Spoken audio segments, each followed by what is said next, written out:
Baik, terima kasih teman-teman dari Tagar. Saya diberi kesempatan untuk di-interview ya, berdiskusi tentang pilkada ini. Saya asli orang Kabupaten Bandung. Saya lahir dan besar di Kabupaten Bandung.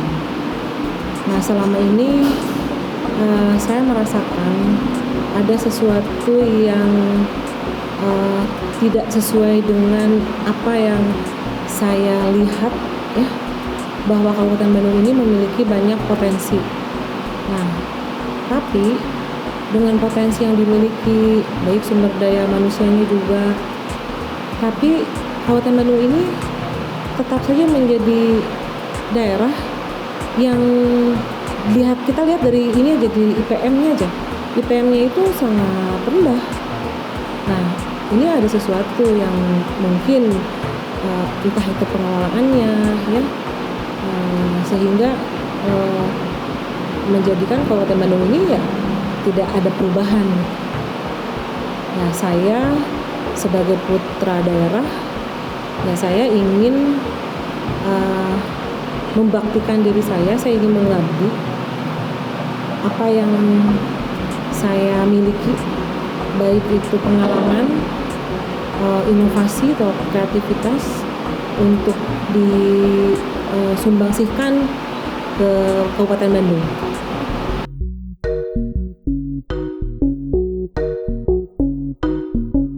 Kang Atep seorang anak muda ya, sementara saya sudah tidak muda lagi.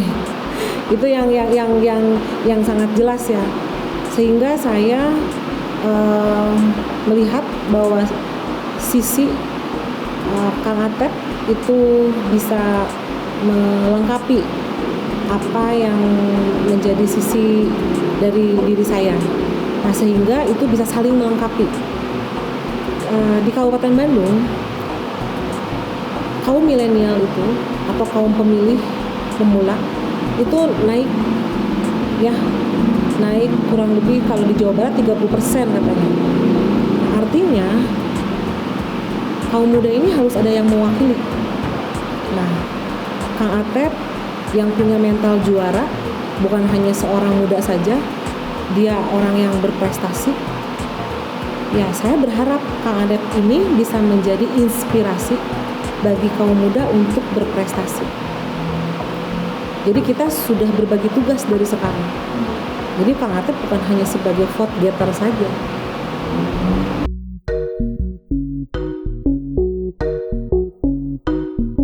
Ada dua hal yang menjadi tugas saya. Yang pertama, bagaimana saya melindungi masyarakat di tengah pandemik ini, karena dari sisi bidang kesehatan saya. Yang kedua, bagaimana saya harus bisa membangkitkan kembali dari sisi ekonomi yang terdampak COVID. Jadi ada hal-hal yang memang akan kita lakukan. Tentunya apa yang menjadi prioritas. Ya, prioritasnya bagaimana meningkatkan perekonomian. Kita sama-sama tahu bahwa UMKM di Kabupaten Bandung ini pelakunya cukup banyak. Ya. Sehingga saya dengan Kang Atep memiliki program bagaimana kita menstimulasi pelaku-pelaku UMKM. Bupati sebagai pembina UMKM ya tentunya harus berada di garda terdepan, harus menjadi panglima bagi pelaku UMKM. Nah, sehingga para UMKM itu tidak dibiarkan sendirian. Jadi harus ada monitoring dan evaluasi, termasuk dengan pemberian modal bagi usaha kecil, lalu mempermudah perizinan. Itu akan membuat perekonomian khususnya untuk bagi pelaku UMKM itu akan tumbuh kembali.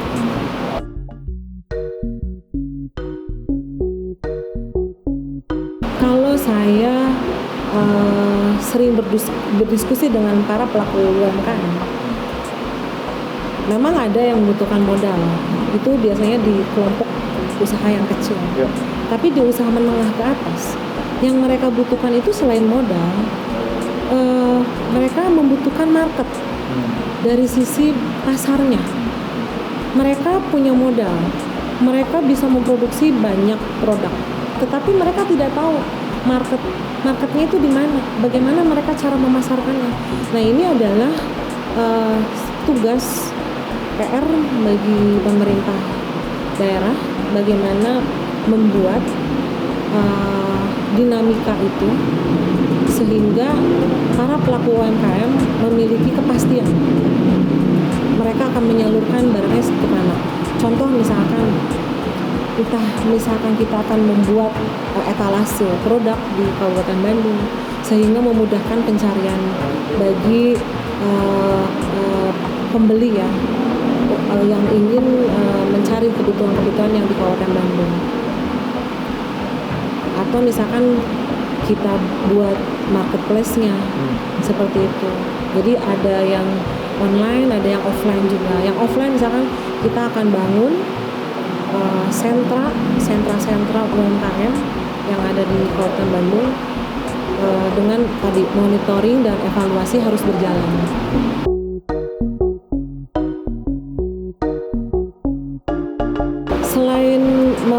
Selain strategi yang tadi saya sampaikan, pelaku UMKM juga harus bisa melihat bersinergi dengan potensi yang ada di Kabupaten Bandung. Kabupaten Bandung ini satu wilayah yang sangat subur. Apapun yang ditanam itu tumbuh subur di sana.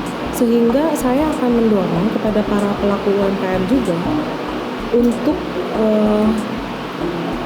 bersinergi dengan para petani atau misalkan mendorong ekonomi kreatif yang berbahan baku tanaman lokal, sehingga ada sinergi di sana antara para petani dan para UMKM. Ini adalah satu potensi ya yang mungkin tidak dimiliki di daerah perkotaan. Jadi bagaimana kami akan mendorong pertanian, peternakan dengan UMKM menjadi satu ekosistem nanti.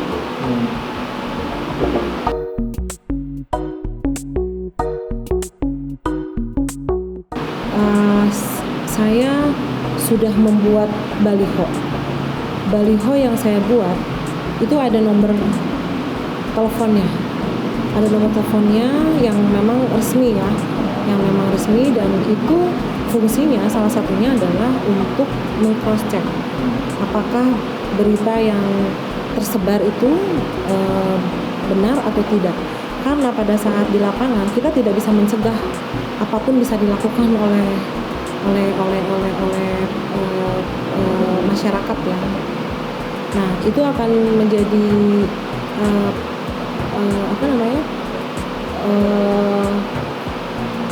pelindung mungkin ya, manakala ada berita-berita bohong tersebut.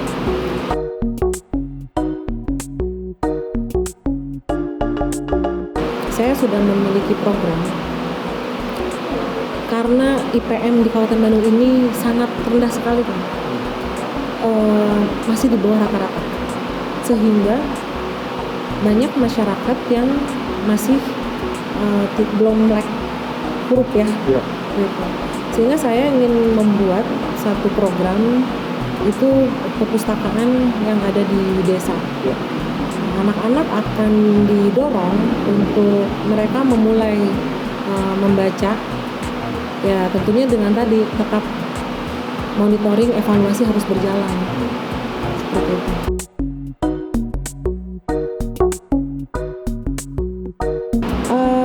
APBD Kabupaten Bandung ini lumayan tinggi juga ya, lumayan tinggi, hampir 6 triliun ya.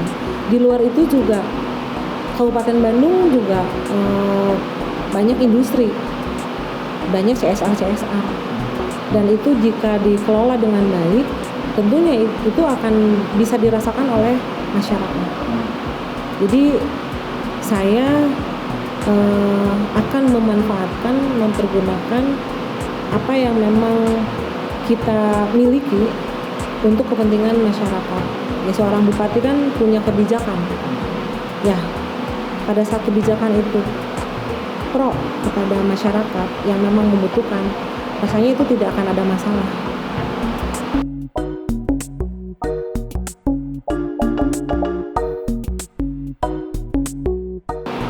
Penanganan banjir ini kan salah satunya adalah sampah juga ya, sampah dan gorong-gorong yang tidak direvitalisasi. Nah, itu akan menjadi program kami ke depan untuk pencegahan awal banjir tersebut. Nah, untuk sampah sendiri, memang ini harus ada edukasi. Tentunya edukasi kepada siapa? Ya, saya mempunyai program bagaimana edukasi ini bisa diberikan kepada anak usia dini. Dari mulai PAUD itu sudah dibiasakan untuk membuang sampah, sehingga mereka akan membawa kebiasaan itu ke rumah. Dan kita tahu bahwa rumah itu kan adalah satuan terkecil ya. Nah, dari rumah itu pun bagaimana kita mengoptimalkan kader PKK ya, untuk memberikan edukasi kepada ibu-ibu yang ada di tempat tersebut. Nah, mudah-mudahan itu bisa kesadaran masyarakat akan terbangun. Nah, untuk sampahnya sendiri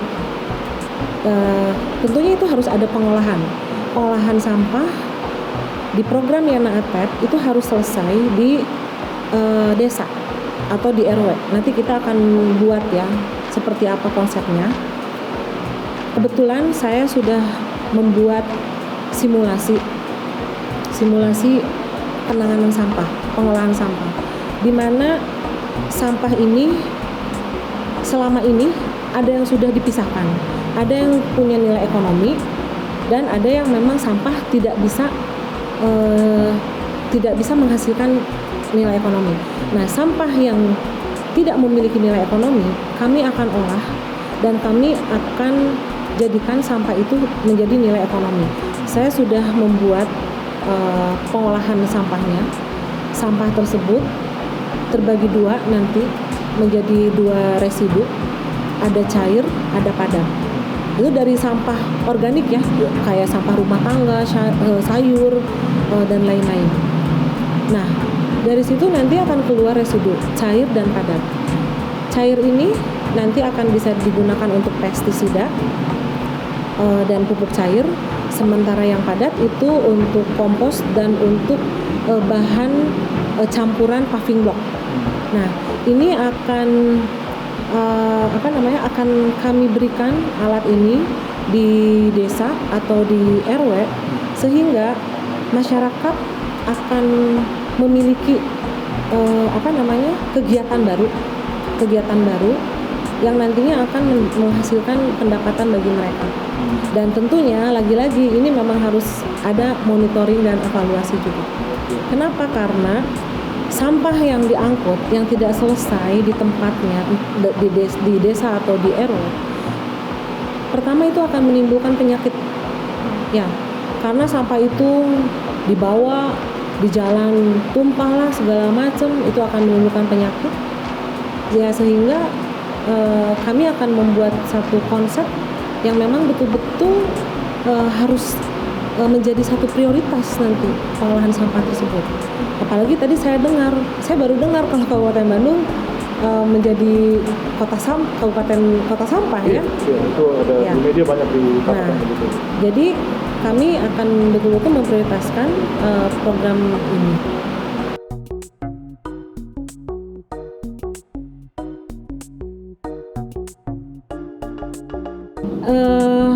Ya sama dengan tadi disampaikan, jika tidak dibantu oleh penunjang lainnya ya akhirnya hanya akan mubazir ya, buang-buang uang saja. Ya, tadi di programnya Yana Atep juga sudah disampaikan bahwa memang harus ada revitalisasi itu untuk drainase, sehingga pembangunan infrastruktur itu tidak hanya bicara jalan dan jalan saja gitu. Kita lihat tuh penerangan juga belum siap gitu kan. tidak hanya itu saja.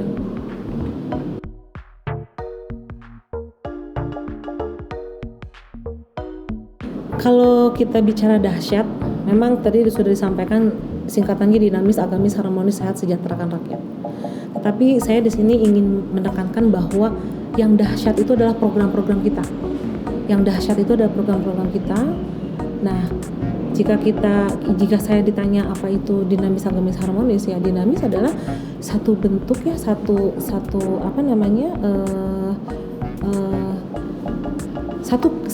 kegiatan mungkin ya, satu kegiatan di mana masyarakat itu menginginkan satu perubahan. Jadi tidak monoton di satu daerah itu, jadi ada perubahan ke arah yang lebih baik. Nah, agama, kita tahu bahwa agama ini sebagai ujung tombak pembangunan karakter manusia. Agama harmonis. Bagaimana kalau misalkan ingin ada perubahan kalau kita tidak harmonis? Jadi ada keharmonisan di antara masyarakatnya. Kalau bahasa Sundanya mah guyub.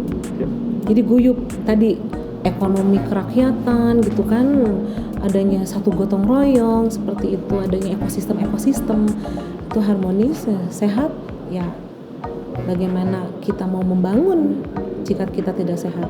Nah, sejahterakan rakyat ya tadi dengan potensi yang dimiliki di Kabupaten Bandung ya tentunya harus bisa mensejahterakan masyarakat.